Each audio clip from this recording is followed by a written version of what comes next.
Projeto Musibraille apresenta Conhecendo Luiz Braille.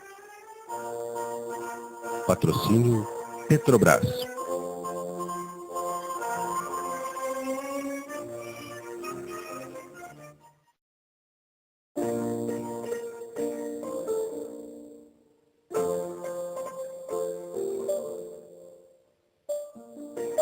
Luiz Braille nasceu a 4 de janeiro de 1809, em uma pequena cidade rural, Couperet, a 40 quilômetros de Paris.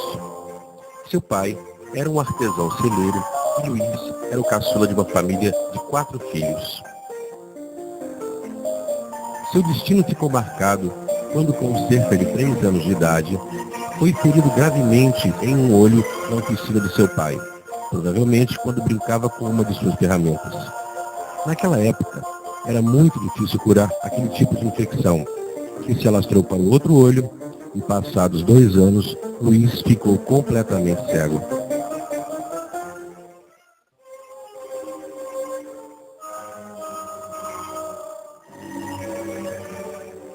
Há evidências de que o menino cego frequentou a escola da aldeia, contribuindo simultaneamente para a casa da família, trabalhando com eles em conjunto.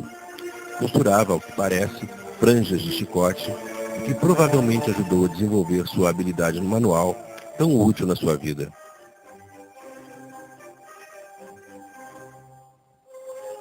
Seus pais eram alfabetizados e certamente estavam bem conscientes da importância de uma boa educação para uma criança tão gravemente incapacitada como seu filho.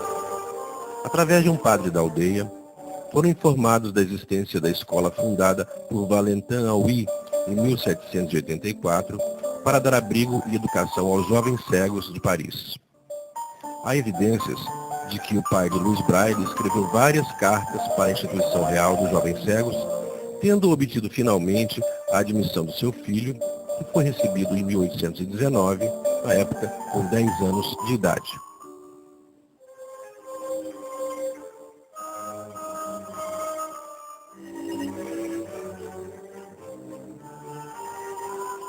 Naquela época, o Real Instituto ocupava um edifício que já desapareceu e cuja localização ficava no que é hoje um lindo lugar em Paris, mas que na época era um bairro muito insalubre. Foi nesse edifício, com grande umidade, falta diária de luz, aquecimento insuficiente, comida escassa e superlotação devido à falta de espaço, que Luiz Braille adquiriu tuberculose, com a qual conviveu por toda a juventude, mais intensamente na idade adulta, e que veio a causar, muitos anos depois, a sua morte.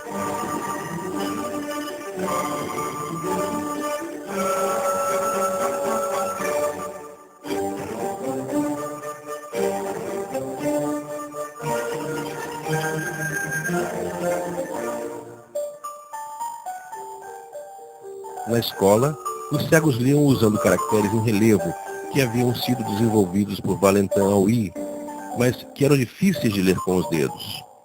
Em termos de escrita, usavam a manipulação de tipos em relevo, com o que marcavam um papel umedecido. O método era muito ineficaz, e dizia-se que em Paris havia apenas 3 ou 4 cegos que podiam realmente escrever.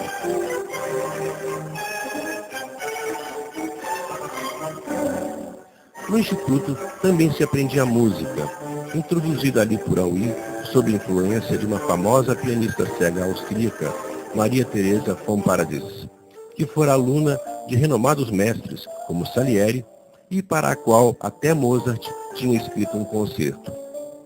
Mas ali, o ensino musical era baseado no uso intensivo da memória auditiva dos alunos.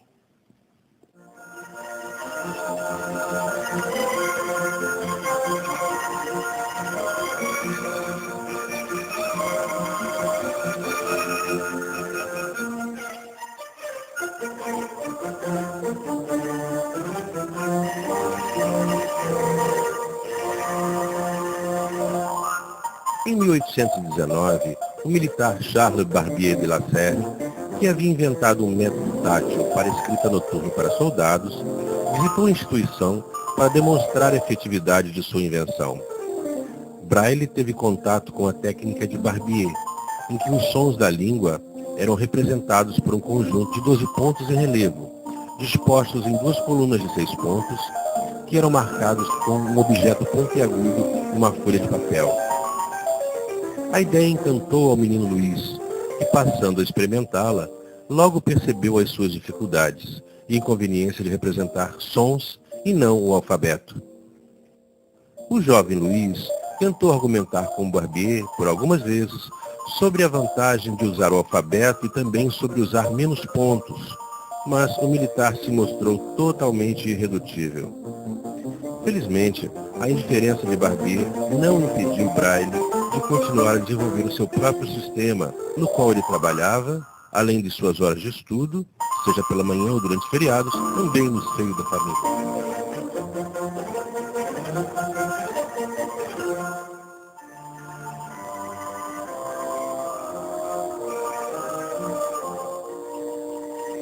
Estima-se que a essência do método de escrita com 6 pontos, dispostos em 2 colunas com 3 pontos, tenha sido mais ou menos consolidada em 1825.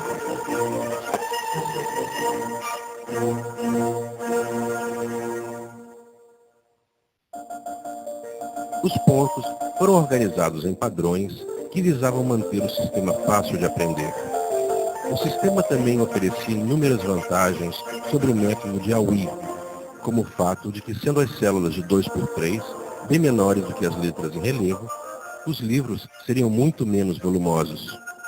Como as marcas eram colocadas em relevo relativamente baixo, os livros também demorariam mais tempo para serem apagados.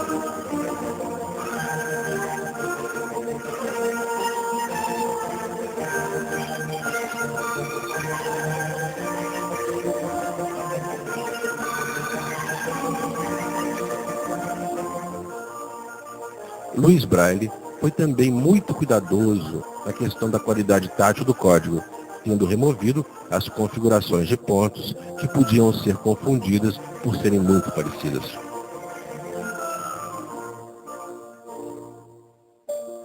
Braille era um aluno brilhante. Ele foi bem-sucedido em todas as disciplinas ensinadas e ganhou muitos prêmios, tanto nas tarefas de trabalho manual ou intelectual. Suas composições literárias ou científicas continham apenas textos que eram distinguidos por ter grande clareza de ideias. Coulthard, seu amigo, o descreveu como sendo uma figura inteligente, muitas vezes iluminada por um sorriso agradável.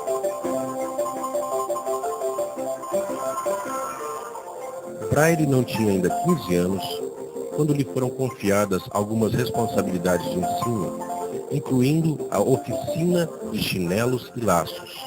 Pouco depois recebeu o título de repetidor e mais tarde, quando tinha apenas 17 anos, foi promovido a professor. Seu ensino não era especializado, mas abrangia uma vasta quantidade de assuntos: gramática, história, geografia, aritmética, álgebra, geometria, piano e violoncelo.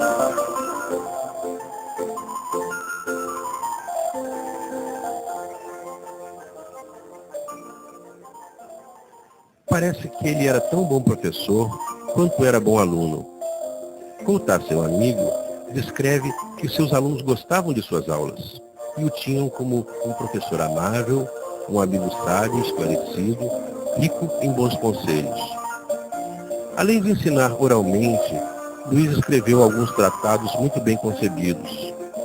Seu tratado sobre aritmética, impresso em relevo, é um modelo de clareza e concisão.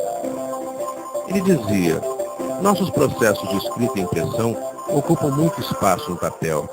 Então, é necessário reforçar o pensamento no menor número possível de palavras.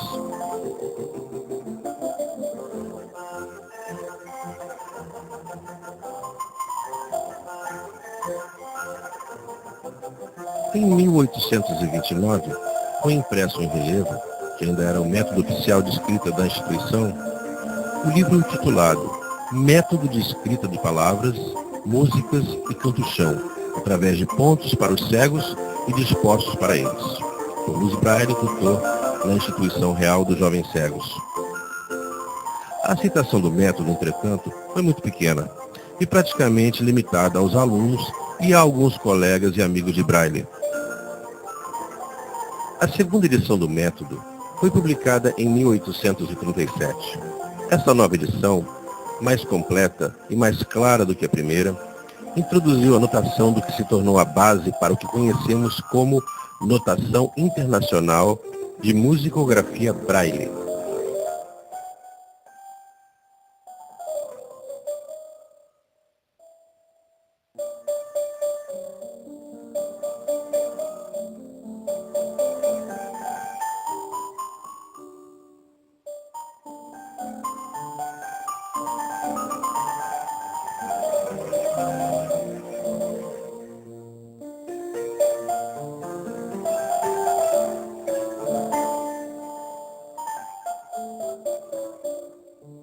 Entre 1840 e 1850, se instituiu uma espécie de crise após a demissão e aposentadoria prematura do diretor do Instituto e amigo do Louis Braille, acusado de corromper a juventude através do ensino de história.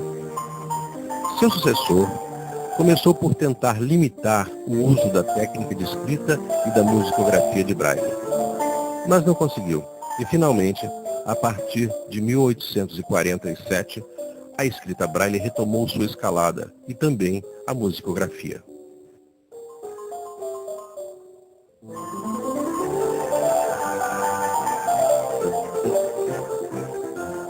Louis Braille compreendia o alcance e as limitações de sua invenção.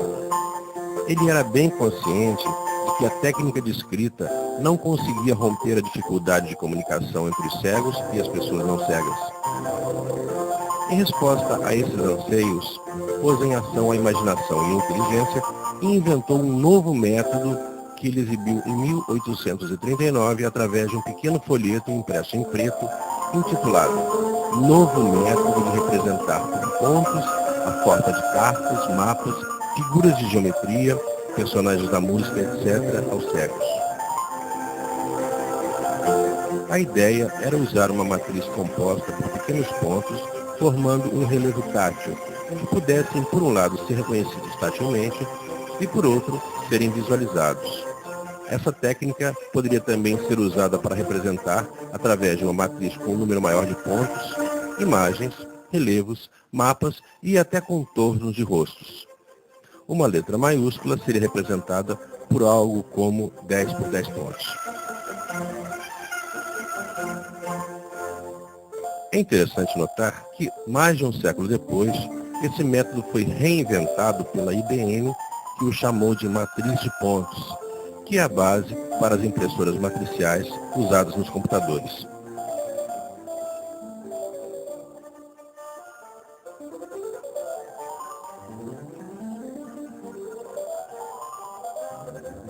O número de pontos a criar em relevo, entretanto, era muito grande para a produção manual. Assim, em 1841, um amigo de Braille, Foucault, também cego e entusiasta em mecânica, construiu uma pequena máquina projetada para transcrição para o papel de pontos igualmente espaçados. Esse dispositivo, chamado originalmente de prancha com pistões de Foucault, mais tarde foi apelidado de Raphigraphe, em português rafígrafo. Esta máquina, com a qual Braille escreveu diversas cartas com letras perfeitamente legíveis por não cegos, foi usada por cerca de 50 anos e só caiu em desuso no Instituto com a invenção da máquina de escrever em 1870.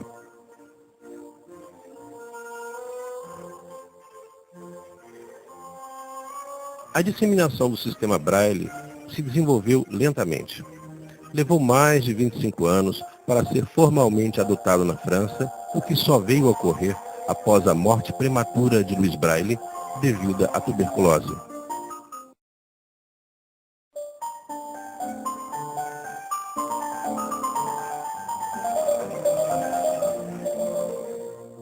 Após a invenção do rafígrafo, Braille ainda viveu mais de 10 anos, convivendo com a doença cada vez mais agravada.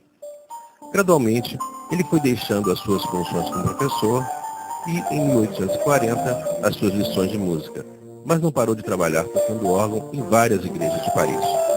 Foi organista desde 1830 até a sua morte.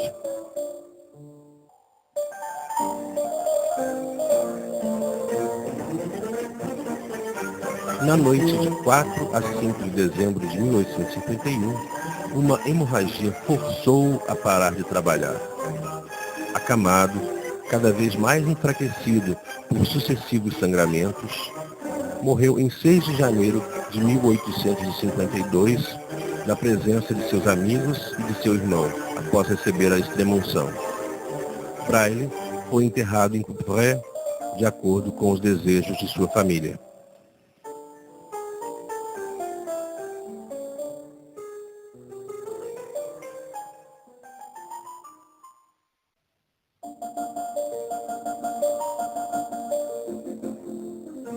Só um século depois, em 1952, os restos mortais de Louis Braille, já considerado como um benfeitor da humanidade, foram transladados para o Panteão, cemitério símbolo maior dos heróis franceses. Suas mãos, entretanto, permanecem numa urna sobre a antiga sepultura no cemitério de sua cidade natal, Coupvray.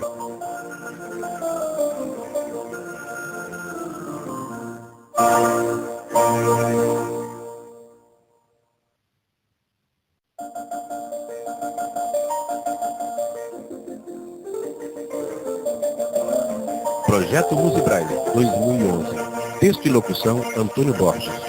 Produção, Dolores Tomé. Patrocínio, Petrobras.